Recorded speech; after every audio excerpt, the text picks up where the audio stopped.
এক লোক স্বপ্নে দেখছে তাকে বাঘ তাড়াচ্ছে, বাঘের তাড়া খাইয়া দৌড়াতে দৌড়াতে সে গাছের মাথায় গিয়ে উঠেছে। গাছের মাথায় উঠে একটা ডাল ধরে ঝুলে পড়েছে। এমন সময় সে লক্ষ্য করলো বাঘটা এসে গাছের গোড়ায় দাঁড়ায় আছে।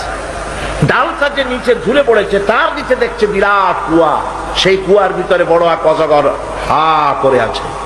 এমন সময় কানে কুটকাট করে আওয়াজ আসে। কিসের আওয়াজ?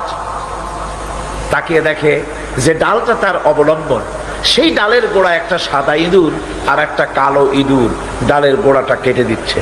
কোন বিপদটা খুব কম না বেশি? জনমের বিপদ না? গাছ বাইয়া যদি নিচে নামে তো খাবে কিসে? বাঘে। আর ডাল ভাঙিয়ে যদি নিচে পড়ে খাবে কিসে? এমন সময় তার মাথায় ঠান্ডা কি জানি পড়লো।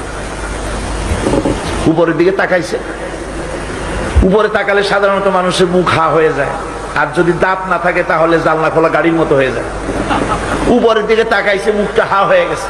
আর অমনি উপরে ছিল মধুর চাক, সেখান থেকে ফোটা ফোটা মধু পড়তেছিল, সে মধু চাটতেছে। এমন সময় তার ঘুম ভেঙে গেল। এক বুজুর্গ ব্যক্তির কাছে গিয়ে বলছে, হুজুর এই রকমের একটা মারাত্মক স্বপ্ন দেখেছি, অর্থ কি কিছুই বুঝলাম না। আল্লাহর বান্দা বুজুর্গ ব্যক্তি বলছেন, তুমি যে স্বপ্ন দেখেছ এটা তোমার একারও স্বপ্ন নয়, আর এটা স্বপ্ন নয়, এটা হলো বাস্তব। তামাম পৃথিবীর সমস্ত মানুষের জন্য এইটাই হলো বাস্তবতা। তোমার পেছনে যে বাঘ দৌড়াচ্ছিল এটা বাঘ নয়, এটা হচ্ছে হযরতে আজরাইল আলাইহিস সালাম।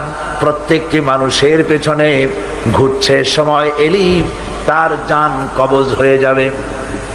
তুমি যে ডালটা ধরে ঝুলেছিলে ওই ডালটি হচ্ছে তোমার হায়াত, আর ডালের গোড়া কাটতে ছিল সাদা ইঁদুর আর কালো ইঁদুর। সাদা ইঁদুর হলো দিনের প্রতীক, কালো ইঁদুর হচ্ছে রাতের প্রতীক। দিন আর রাত তোমার হায়াতের রশিগাছা কুটকুট করে আস্তে আস্তে করে কেটে দিতেছে। আর নিচে যে কুয়া ছিল সাফ হা করে আছে, এটা হলো তোমার কবর। এর মধ্যে তুমি যে মাথার উপরে ঠান্ডা কি পড়লো, উপরে হা করলে মুখের ভিতরে মধু পড়লো, সেই মধু চাটতে চাটতে কবরের সাপের বিপদের কথা বলেছো, বাঘের বিপদের কথা বলেছো, ডাল ভেঙে পড়বে সে বিপদও ভুলেছো।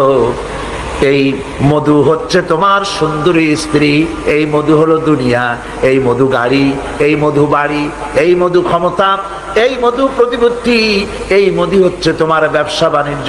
দুনিয়ার মোহে তোমাকে এত বড় বিপদ থেকে তোমাকে ভুলায় দিয়েছে।